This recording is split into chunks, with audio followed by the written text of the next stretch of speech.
I think that the trio of men who sang the different factions song, they just loved that song.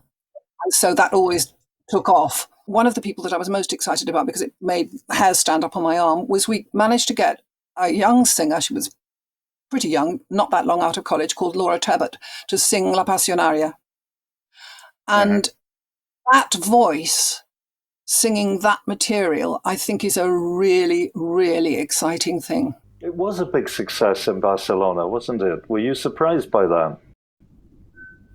Yes, because indeed it was a little theater. It was a little production. There were no famous names. There were no celebrities in the cast, and well, we thought the people could be in the subject, of course, but it was a really, really, really big success, and and it was a surprise for us there in Barcelona, and especially out of Barcelona when we came to Madrid to the premios, to the prize of the musical theater. I thought we could go over and talk to Hans Friedrichs in New York. The York Theatre, like the Arcola, is a smaller venue, and I wanted to sort of focus in so that the war was there, but it was not the primary focus. The people were the primary focus. And the question of why do you go and fight a war that isn't your own?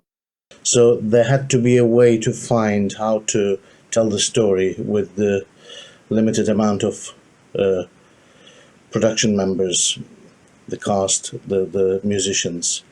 In a way, I guess that's quite a liberating thing, because you had to do it that way rather than thinking there are so many ways to tell the story, but we have to tell this way. And I think they were incredibly well prepared for that. I think this intimacy in an intimate venue told a very big story in the end. I was very happy. I was very, very impressed with the work, and I thought it was very emotional. I think what resonates with me is it was a show that we knew would have international appeal. We knew that it appealed to people from all over the world because of the nature of the story. And it proved it to us. We took it to New York and it resonated just as well there as it did in London. And that was an intensely gratifying experience, I think, to see that. And I think really that my overwhelming feeling about Goodbye Barcelona is one of gratitude. I think that we've been involved with something that is so important. I think we knew it at the time, but the fact that we're talking about a London Fringe production 10 years on says something, right? That never happens. We rarely talk about big productions 10 years on. So I think for me, the workshops were lovely, but my overwhelming feeling has always been one of gratitude to be involved in something that was so touching, so important, so profound. Not many musicals get to talk with that kind of language. We were all very united. And yes. We formed like a family with super good energy. Yeah, the chemistry. With the team, with all actors and musicians. Yeah. It was awesome, just awesome. We had Goodbye Barcelona 2 times in Luisenburg Festspiel. That was the first time when Carl was there and Judith, and they showed us what they did. That the audience was very impressed. That was the first time. But the second time, that was this year, when we are looking back, what had we resolved? What did we get? And in that moment, we offered in that showcase one song from Goodbye Barcelona to this audience of about 40 theater makers working in musical. We got very, very good reactions.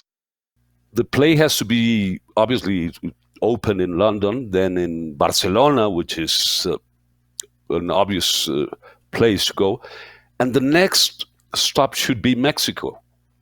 We did a presentation with 6 or 7 songs at Radio UNAM.